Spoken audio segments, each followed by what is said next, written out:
साथ साथ साझे में हमने यह कारोबार शुरू किया। नैरोबी की आज यह बहुत अच्छी फर्म है। वो वृद्ध व्यक्ति अज्जू को बताता है कि उसने और उसके पिता ने अज्जू के पिता ने इकट्ठा कारोबार शुरू किया था और नैरोबी में आज उस फर्म का बहुत नाम है। यह सब उनकी ही बदौलत है। जो ये फर्म का अफ्रीका में इतना नाम है, ये सब उनकी ही मेहनत का फल है। कहते कहते वे ठिठक गए। ऐसी बात करते करते वे रुक गए। उसका हाथ अपने हाथों में थामते हुए वह बोले।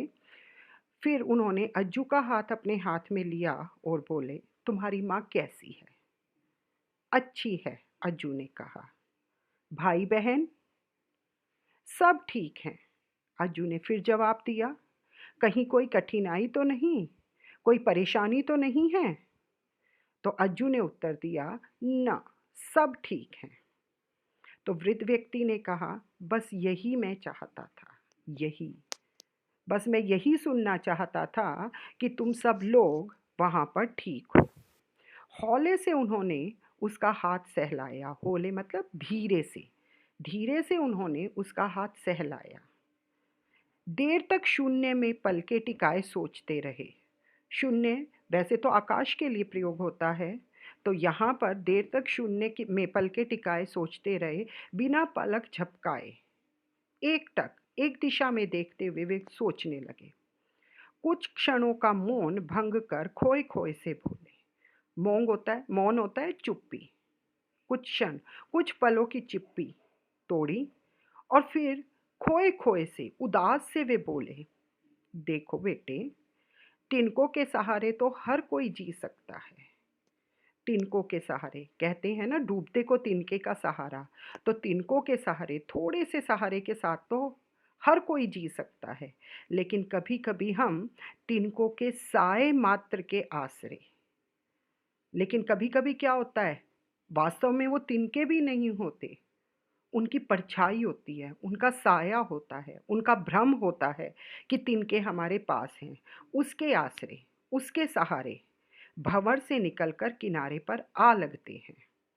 कि कभी हम समुद्र में हैं तो हमें तिनका भी नहीं मिलता, लेकिन तिनके की परछाई, तिनके की सोच कि हमारे पास ये सहारा है, इस सोच से हम कभी कभी तूफान को भी पार करके किनारे पर पहुंच जाते हैं।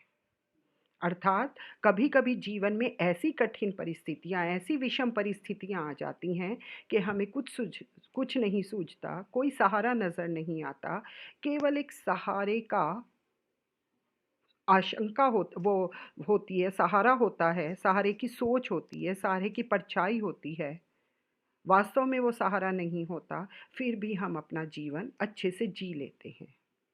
हमारा जीवन कुछ ऐसे ही तंतुओं के सहारे टिका है। तंतु होते हैं जो रस्सी, धागे जो हमारे को जोड़ने का काम करते हैं।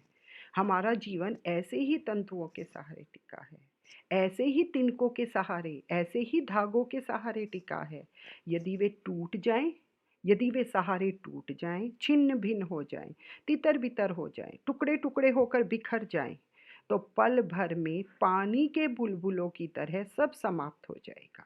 जैसे पानी का बुलबुला क्षण मात्र के लिए बुलबुला बनता है पानी में और फिर वो अपने आप ही लुप्त हो जाता है, उसी तरह से अगर हमारा ये भ्रम भी टूट जाए, ये छोटे छोटे जो सहारे हैं ये भी टूट जाएं, तो हमारा जीवन पानी के बुलबुले की तरह समाप्त हो जाता है।